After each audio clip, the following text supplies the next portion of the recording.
Hello and welcome. Let's talk about writing a book. I'm doing this because I am right in the middle of writing a book, and I'm doing this for future me and hopefully present you.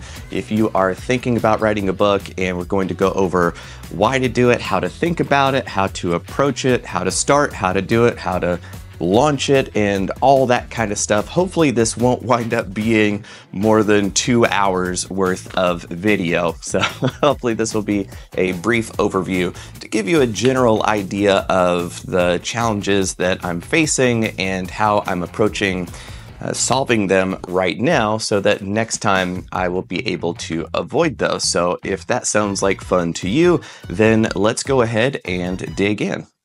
Now, this is not the first book that I've written. I've written several books of different lengths, and this one is my first big book, Think Like a Mind Reader. And the reason I wrote it is I kept getting the same questions over and over and over again at speaking engagements and shows. So I put all those answers into this book, and then I have it available on Amazon. And I also order big boxes like this so that I've got them available after shows and after speaking engagements. So to me, the reason why I write a book is to have on hand to give to people as a really cool business card, basically. So to me, my goal was not to be a New York Times bestseller. My goal was to establish myself as an authority in this topic, and the best way to create that authority is to author a book, something with about 261-ish pages worth. Yeah. So I wrote this book, and there were some challenges that I ran into, so I'm trying to avoid those now. To do this one, the way that I did it was I wrote it in Google Docs, and then that made it easier for me to share with people, to be preview readers, beta readers, whatever you want to call it, to give it eyes on the project. And that was great. The challenge was getting it from Google Docs into a format that a printer would be happy with. So I will counterbalance some of the challenges I had with this, explaining how I'm doing it now and some of those challenges. So here's how I do it.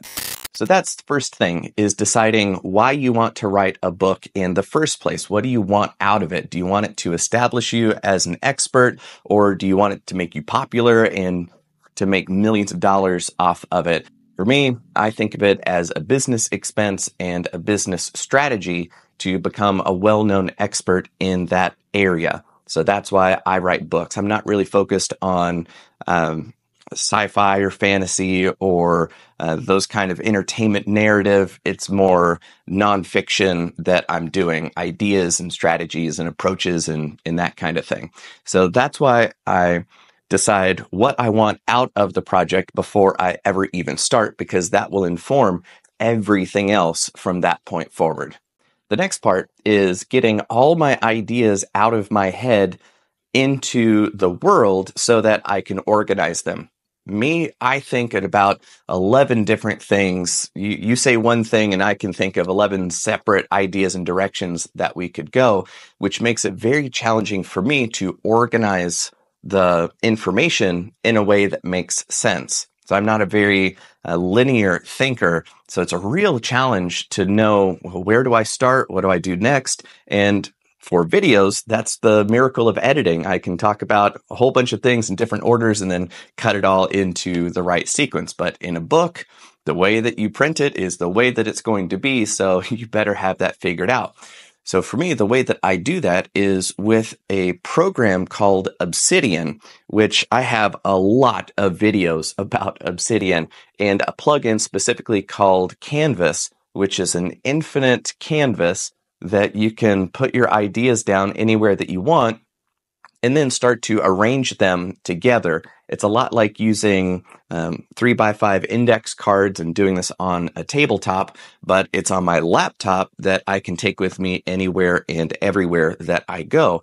So this program is a lifesaver. So for a week or two or even a month, I will go, oh, right, I need to put that in the book.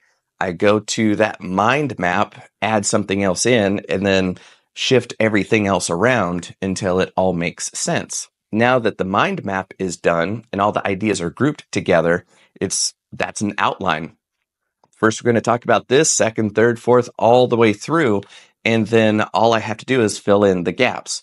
So that is how I prepare to write the book, which gets me ready to actually write the book.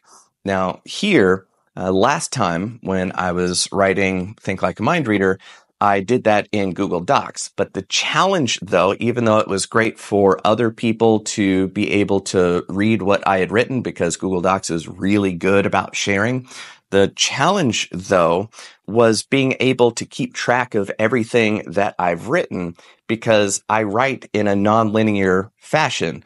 Today, oh yeah, I'm thinking about this, so I'll just go ahead and write it. Well, now it's difficult to move ideas around, and when you've got nearly 300 pages worth of concepts, it's real easy to lose track of where you are, what you've said, what you haven't said, what is just before what you're writing now. And then what happens is everything's disjointed and it's jumbled, and the person reading it would be like, this makes no sense. It's just jumping around, have no clue what it is.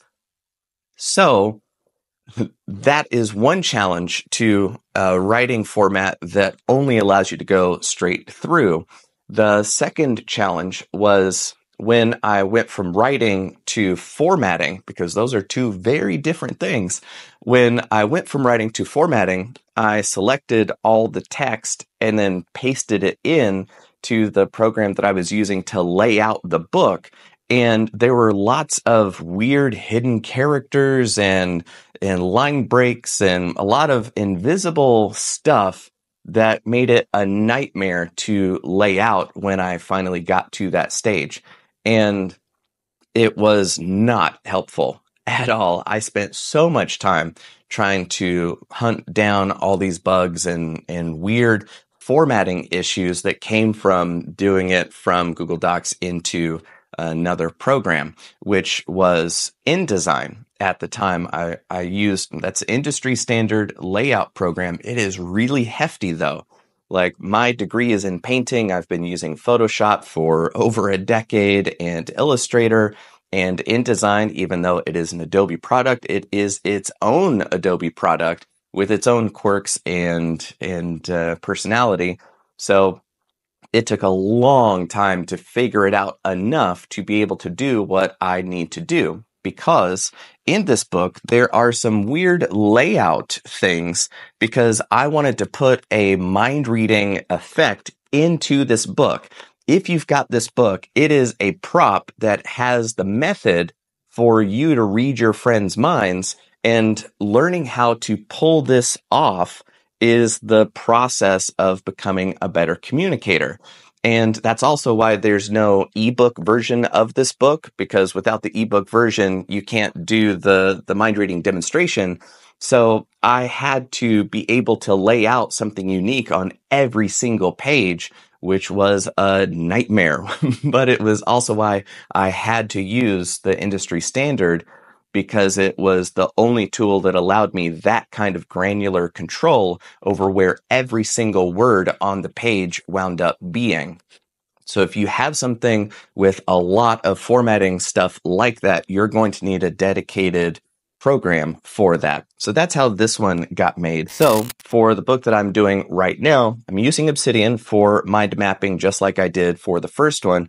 But this time I'm writing it with a mind for where I'm going to be doing the layout. Now, there are lots of programs and apps and online platforms that say that they are dedicated to helping you write, but they're not all created equal. It really depends on how you write and what kind of thing you're writing that will be the best fit for you. For me, since I write out of order, I want to be able to rearrange them. And after trying a lot of different programs, I ended up on Scrivener, which is a horrible name and a fantastic program, because there are lots of different views for how your book is coming along. It's not super intuitive, but it's not as difficult to figure out as InDesign, and is nowhere near as easy as Google Docs. But from my experience with Google Docs, I knew I wanted to avoid that at all cost. So I'm using Scrivener because you can write chapters and sections in a chapter, and then there's a corkboard view that is basically like those 3x5 cards. So I can move pieces around and it does it all. And then I can see it as an outline form or as index cards or as the text from top to bottom.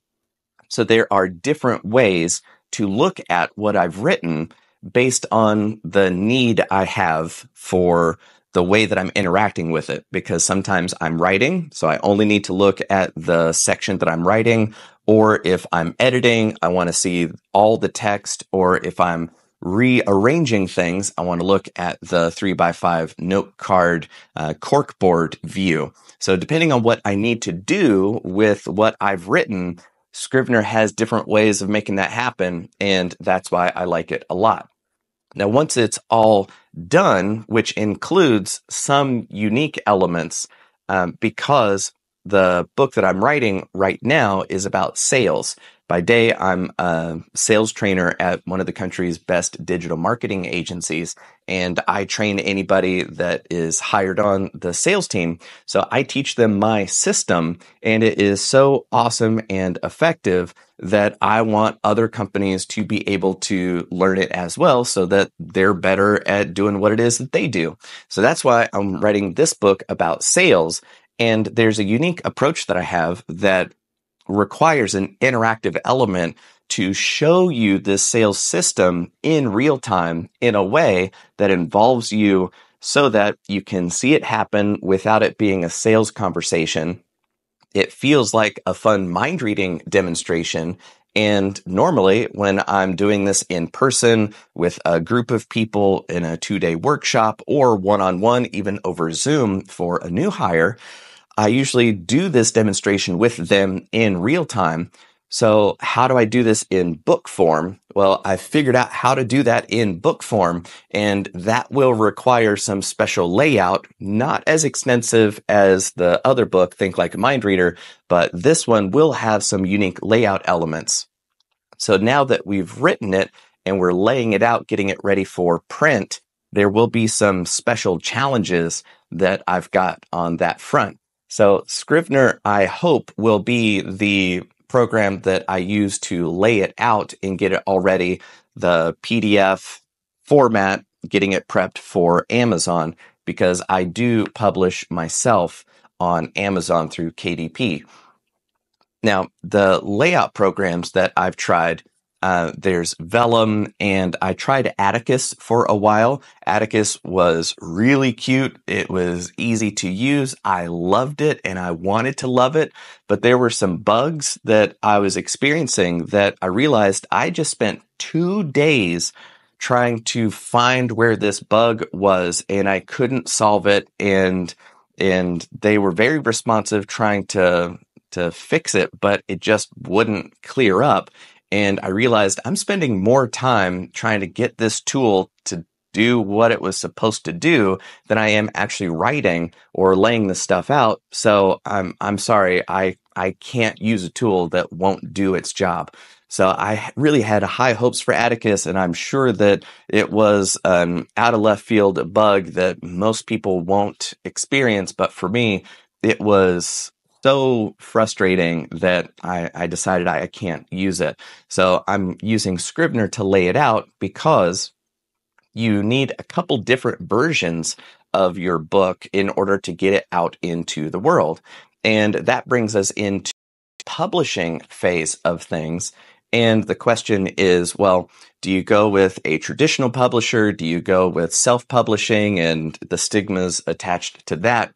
The weird part of this, though, that I think is a lot like the entertainment world and entertainers who think, oh, if I get an agent, finally, I'll make it big.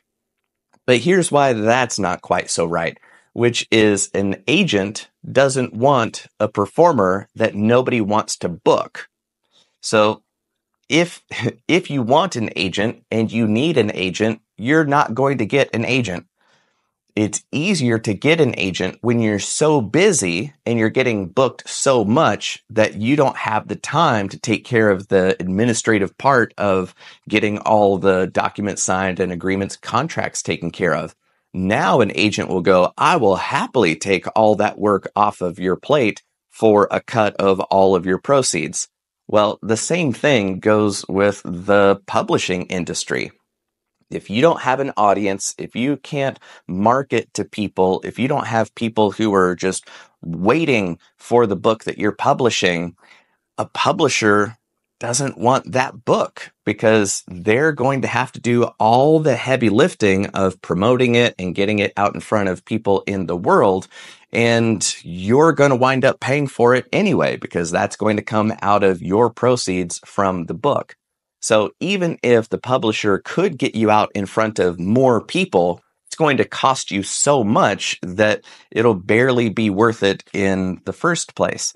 So if you have your own audience that's big enough that you can sell enough books to or use properly, however you want to do it, like me as a lead generation strategy and establishing myself as an expert in the sales world for this book, well, that would make me attractive to a publisher.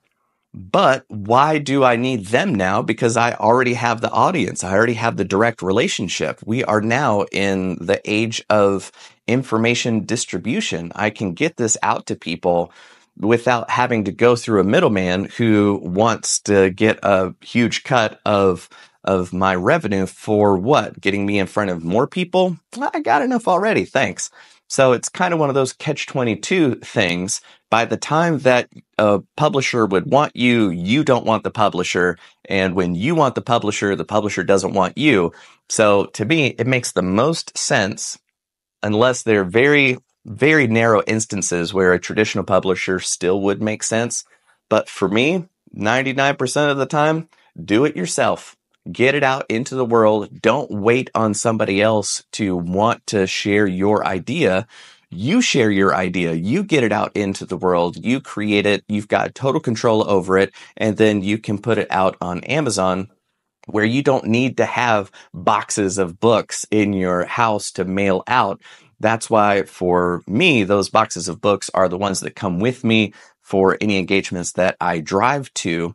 But usually if I have to fly to go do an engagement, I will order a box of books, have it sent to the company that is hiring me. And I've worked out a relationship with them where they can buy a copy for everybody in the room at wholesale so that I still get paid, they get the books at a discount, and then the 300 people in the room that I'm talking with get a copy for free. And I can still do that with Amazon. I just put in an order for 300 books, have it sent to the office of my client, and it's super easy. Right? Like, that's really cool. I wouldn't be able to do that with a traditional publisher. I would have to go to my garage. I would have to box up 300 books and then go to the shipping store, and it's just too much of a headache. So I love the nature of drop shipping and print on demand, which Amazon makes super easy. So that's another question of, well, do you want just the digital version? And if you want to sell the PDF, you could do that for yourself or on Gumroad or any number of ways you could deliver it that way. Or do you want the e-reader that will change based on what device somebody is looking at it on, like an iPad versus a phone versus the laptop and that kind of thing. So that's a whole different format. And then you've got the print format where it's an actual physical book. And for me, having those interactive experiences with the reader, I really do prefer physical books. And also, I can then take some of these physical books, mail them to the sales directors at large companies, and then it shows up to them and they see the Mind Reader's Guide to Selling. Like, all right, let me check this out. And like, oh, this guy has done 15,000 sales conversations over the years, and here's the system and how it all fits together. I've never seen anything like this. I got to call that Jonathan guy.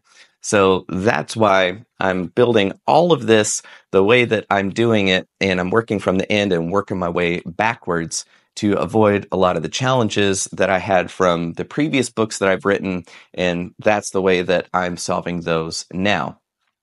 So we have touched on quite a lot of details, and there are hours worth of conversations to be had about every single stage that I touched on. So with this general overview, if there is anything that you would like my thoughts about for any of those specific details, from strategy to before writing to actually writing to formatting, laying it out, and then getting it out to the marketplace, there's any questions you have about any of that stuff, please let me know. Leave a comment below this video. Let me know how far you are in writing your book and how I can help or add more details to help you get your ideas from your head out into the world so that you can accomplish everything you've ever wanted faster than you've ever thought possible. So that's it. That's why I wanted to make this video. If you're still here, I'm impressed. Thank you so much for sticking it out. Let me know that you're here. Leave a like if you got anything from this video. That will let me know that this is the kind of thing you would like to see more of from me. And also, it lets YouTube know that other people like you should find this as well. So that's it for me. I am Jonathan Pritchard from iCanReadMinds.com, and I always like to say, if you can change your mind, you can change your life.